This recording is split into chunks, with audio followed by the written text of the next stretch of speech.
বড় মারাত্মক কথা। আপনার কি চিন্তা করছেন আল্লাহর ধন খাজারে দিয়া আল্লাহ গেছে খালি হইয়া? তাহলে আল্লাহর অবস্থা এখন তো খুবই করুণ। কিছু দরকার হলে খাজার কাছে দরখাস্ত করা ছাড়া জোরে কর নাউজুবিল্লাহ, নাউজুবিল্লাহ, কি মারাত্মক। আপনি যাচ্ছেন পীরের কাছে, খাজার কাছে বাচ্চা চাইতে, পীরেরা খাজারা বড় না নবীরা বড়? তাও তো আসতে কইলেন, আসতে বলছেন এই কারণে বইপত্রে প্রায় লাগে পীর পয়গাম্বর, মনে হয় পীর আগে পয়গাম্বর পরে। এটি একটি ভুল কথা। পৃথিবীর সব পীর, সব আলেম যদি এক জায়গায় হয়, একজন নবীর জুতার সমান হবে না। প্রিয় ভাই সব, সেই নবীর সন্তান নাই, নবী কাঁদছে কার কাছে? সূরা আলে ইমরানের মধ্যে পড়েন, হযরতে জাকারিয়া আলাইহিস সালাম আল্লাহর কাছে সন্তান চেয়েছেন। বার্ধক্যের একবারে চরম প্রান্তে গিয়ে আল্লাহ তাআলা দোয়া কবুল করলেন। হযরতে জিবরাইল নাজিল হয়ে গেলেন আর বললেন, আল্লাহ আপনাকে সুসংবাদ দান করেছেন, আল্লাহ আপনাকে একটি সন্তান দিবেন, পুত্র সন্তান। হওয়ার সাথে সাথে নাম রাখবেন ইয়াহইয়া। সন্তান হবে, পুত্র সন্তান, নাম রেখে দিয়েছেন কে? আল্লাহ। হযরতে জাকারিয়া আলাইহিস সালাম চিন্তা করলেন, বলেই ফেললেন যে জিবরাইল, আল্লাহ তো বললেন আমার ছেলে হবে, কিন্তু হবে কেমনে তা তো বুঝি না, আমি তো বুড়া মানুষ, খাইতেও পারি না। বউ বুড়ি, আকিল, বন্ধা বাজা, তার বাচ্চা হবে কেমনে? সে বুড়ি, আমি বুড়া, কেমনে হবে? হযরত জিবরাইল তো কথা কবে না, কে না বললে? আল্লাহ তাআলা জবাব বললেন, একটা আয়াত বলে নেন, একটি শব্দ বলেছেন আল্লাহ তাআলা, কাযালিক, আমি যেভাবে চাই সেইভাবেই হবে। সুবহানাল্লাহ। আল্লাহ চাইলে কি না হয়। এই বুড়া বয়সে আল্লাহ ছেলে দিলেন কে? জাকারিয়া আলাইহিস সালামকে। কে দিয়েছেন? চিল্লায় বলে আল্লাহ তাআলা তাকে সন্তান দিয়ে দিয়েছেন। আল্লাহ কিছু, আল্লাহ একটা মানুষ বানাবেন, খালি কতটুকু মাটি হইল হইল, মা বাবু লাগবে না, মাও লাগবে না, পারছেন না বানাইতে? কারে বানাইছেন? এরপরে বাপেরও দরকার নাই, খালি একটা মেয়ে লোক হলেই হলো, পারছেন না বানাইতে? কারে বানাইছেন? ঈসা আলাইহিস সালাম। ইন্নাল্লাহা আলা কুল্লি শাইইন কাদির। সমস্ত জিনিসের উপরে ক্ষমতা রাখেন কে? আল্লাহ। আল্লাহ আল্লাহ। আমার মা বোনেরা যারা এসেছেন, আমার ভাইয়েরা যারা এসেছেন, ওয়াদা করুন মানুষের কাছে, কোন পীর সাহেবের কাছে, কোন হুজুরের কাছে এই মনের বাসনা রাখবেন না যে উনি আপনার আশা পূরণ করতে পারবেন। এই বাসনা রাখবেন না। পারবেন? এই মনটা, মন এরকম তৈরি করতে পারবেন? আল্লাহ যেন তৌফিক দেন, বলেন আমিন। মাজারে টাকা দিচ্ছে লোকেরা, আহারে মানত করে, আল্লাহ ছেলে যদি হয় খানজান আলী পীর সাহেবের কুমির ভাত খাওয়াই আসবে না, কি খাওয়াইবে? মুরগি খাওয়াই আসবে, আহারে। আচ্ছা আপনারা বলেন, কুমিরের মর্যাদা বেশি না মানুষের মর্যাদা বেশি? আরে গরিব মানুষের যদি এই দৃশ্য দেখে কানবে আর বলবে, আল্লাহ মানুষ না হইয়া খানজান আলীর দিকে যদি কুমির হইতাম তাও মুরগি খাইতে পারতাম। আস্তাগফিরুল্লাহ। আমরা বলি আস্তাগফিরুল্লাহ। আহারে কি কপাল পোড়া মুসলমান। বাইজিদ বোস্তামি রহমতুল্লাহ আলাইহির মাজার দেখলাম চট্টগ্রামে। ইতিহাস বলে না যে ওখানে ওনার মাজার আছে, একবার আসছিলেন এটা আছে, কিন্তু মাজার আছে ইতিহাসটা বলে না। ওইখানে বড় একটা পুকুর, ওর মধ্যে আছে কচ্ছপ, বড় বড় কচ্ছপ, শ্যাতলা পড়ে গেছে গায়ে। আহারে মুসলমান, মাথা একটু আমার চোখ দিয়ে দেখা, মুসলমান গাছলাই বসে কি বলে ছাগলের কলজিয়া, গরুর কলজিয়া কেটে কেটে নিয়ে গেছে, কচ্ছপের খাওয়ায়, আর কচ্ছপের বদমুচি করে, কচ্ছপের পায়ে হাত দিয়ে চুমা খায়। নাউজুবিল্লাহ। আহারে আশরাফুল মাখলুকাত আল্লাহ বানাইলো, ওয়ালাকাদ কাররামনা বানি আদম, আদম সন্তানকে সম্মান দিলাম।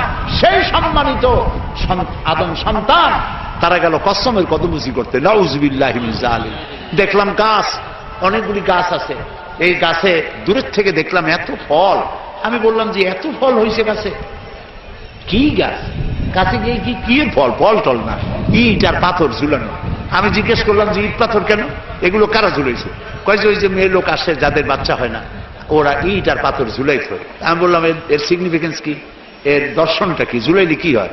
তাদের ধারণা গাছে ইট পাথর ঝুলাই ঝুলে যেমন একটা ভার, ওই রকম পেটের মধ্যে ভার হইতে হইতে বাচ্চা হয়ে যাবে। বলেন বলেন কোথায় গেছি আমরা, কোথায় চলে গেছি? বলেন নাউজুবিল্লাহ। প্রিয় ভাই সব, এইগুলি শিরক, এই শিরক থেকে বাঁচতে হবে, চাইতে হবে কার কাছে? সবাই বলেন, খেতে দেওয়ার মালিককে, পড়তে দেওয়ার মালিককে, হায়াতের মালিককে, মওতের মালিককে, হাসাবার মালিককে, কাঁদাবার মালিককে, সব কিছুর মালিককে। আল্লাহর নবী তাই বলেছেন, ওয়াইজা সাআলতা ফাসআলিল্লাহ ওয়াইজা ইসতাআনতা ফাসতাইন বিল্লাহ। কিছু চাইতে হইলে আল্লাহর কাছে, কিছু বলতে হলে আল্লাহরে বলো, কিছু চাইতে হলে আল্লাহর কাছে চাও। ইয়াকা নাবুদু ওয়া ইয়াকা নাস্তাঈন। সূরা ফাতিহার মধ্যে সারা জীবন পড়লাম, আয় আল্লাহ তোমারই গোলামি করি, তোমার কাছে সাহায্য চাই। একবার কাবা শরীফে মসজিদুল হারাম নামাজের ইমামতি করতেছিলেন খতিব আর শায়খ সৌদ আর শুরাইব। সুবহানাল্লাহ, কি তেলাওয়াত আল্লাহ তাদের জবানে দিয়েছেন। সুবহানাল্লাহ, আল্লাহ তাদের হায়াত দারাজ করুন, বলেন আমিন। আমি খুলনার যারা ধনাঢ্য ব্যক্তি তাদেরকে বলি, হস্ত জীবনে করবেনি একবার, পয়সা যদি থাকে তাহলে ব্যাংকক, সিঙ্গাপুর, হংকং, হাবিজাবাই জায়গায় দৌড়াদৌড়ি না করিয়া রমজান মুবারকে উমরা করিয়েছেন। রাসূলুল্লাহ বলেছেন, রমজান মুবারকে যে উমরা করলো সেজন্য আমার সাথে হজ আদায় করলো। যাই দেখেন কি মজা, আহারে নামাজ পড়তেছে, কয়েক বছর আগের কথা, ইমাম সূরা ফাতিহা পড়তেছেন, ইয়াকা নাবুদু ওয়া ইয়াকা নাস্তাইন পর্যন্ত গিয়ে আটকে গেছে, বারবার পড়তেছে ইয়াকা নাবুদু ওয়া ইয়াকা নাস্তাইন। কান্না রোল পড়ে গেছে গোটা হারামে। আমার জীবনে সূরা ফাতিহার এই জায়গায় এসে এত কান্দাকাটি জীবনে আমিও করি নাই। গোটা হারাম জুড়ে কান্নার রোল পড়েছে। কাবা শরীফ সামনে আল্লাহ সাক্ষী করে পড়তেছি, ইয়াকা নাবুদু, আল্লাহ তোমার গোলামি করি, তোমার কাছেই সাহায্য চাই। সুবহানাল্লাহ ওয়া বিহামদি। এই গোলামিটা যদি ঠিক মতো হইতো আর সাহায্যটা যদি চাওয়া আল্লাহর কাছে ঠিক মতো হইতো, বুশের বাচ্চা বুশ মুসলমানদেরকে পিটাইতে পারত না। শারনের বাচ্চা শারন মুসলমানদের গায়ে হাত দিতে পারত না। কপাল পুড়েছে, আল্লাহরে চিনি নাই, আল্লাহরে চিনি নাই। ওমা কাদারুল্লাহ হাক্কা কাদরিহি। আল্লাহর যা মর্যাদা, আল্লাহর যা মান সম্মান ইজ্জত, সেই পরিমাণে আল্লাহর হক এবং সম্মান অনুযায়ী ইবাদত করতে পারি নাই। কোরআনের ওই মর্যাদা দিতে পারে না যেই মর্যাদা কোরআনের দেওয়া উচিত। তাবিজ লিখে লিখে কোরআনের প্রতি সেই শ্রদ্ধা আমরা নষ্ট করে দিয়েছি। তাই এক শ্রেণীর লোকেরা বলে কোরআন হলো পুরাণ, 1400 বছর আগের কোরআন মানুষের উপকার, অর্থনীতি, সমাজনীতি দিবে কি? কারণ আপনি তো অর্থনীতি সমাজনীতি পড়েন নাই, খালি তাবিজই তালাশ করছেন। কোন জায়গায় তাবিজ পাওয়া যায়? কি সব তাবিজ লেখে, লাল কালি। ধান্দা কেমনে লাগায় দেখেন, টিউবওয়েলের পানি, কলের পানি, ড্রেনের পানি, সালার পানি, বেলের পানি, খালের পানি, 7 জায়গার পানি, জাফরানের কালি,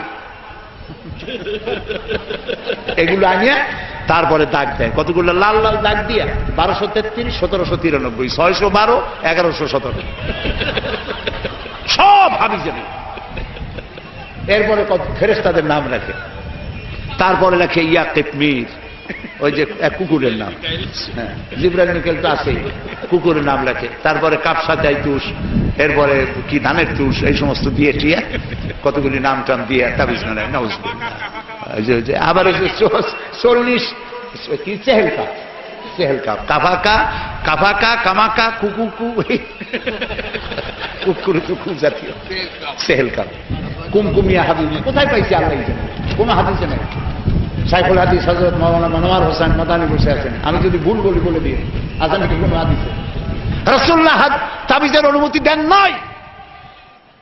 হযরতে আব্দুল্লাহ ইবনে মাসউদ রাদিয়াল্লাহু তাআলা আনহু এবং হযরতে হুযায়ফা রাদিয়াল্লাহু তাআলা আনহু সহ অসংখ্য সাহাবী ছিলেন যারা তাবিজকে শিরক বলেছেন, জায়েজ বলেন নাই, শিরক বলেছেন।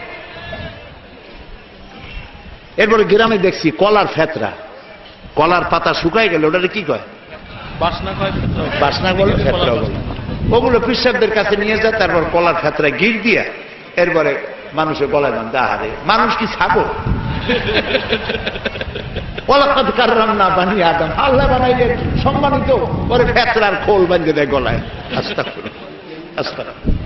কিছু কিছু বাচ্চা দেখা যায়, ছোট ছোট বাচ্চা, এতগুলা তাবিজ, হাঁটতেও পারে না। আমি চিন্তা করছি বাচ্চা যদি কথা কইতে পারতো, বাচ্চা কইতেছে আল্লাহ কি অপরাধ করছি, মায়ের পেটে তো ভালোই ছিলাম, এই দুনিয়া আসার পরে এতগুলো তাবিজ দিচ্ছে আমার গলায়।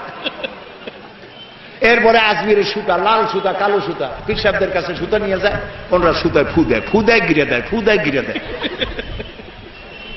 আহারে, একদম জায়েজ নাই, এগুলো ব্যবসা।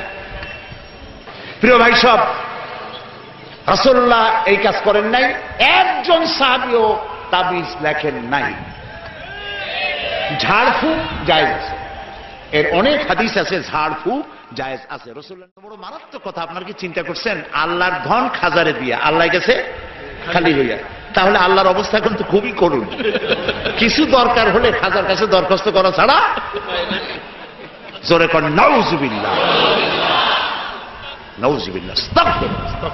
কি মারাত্মক!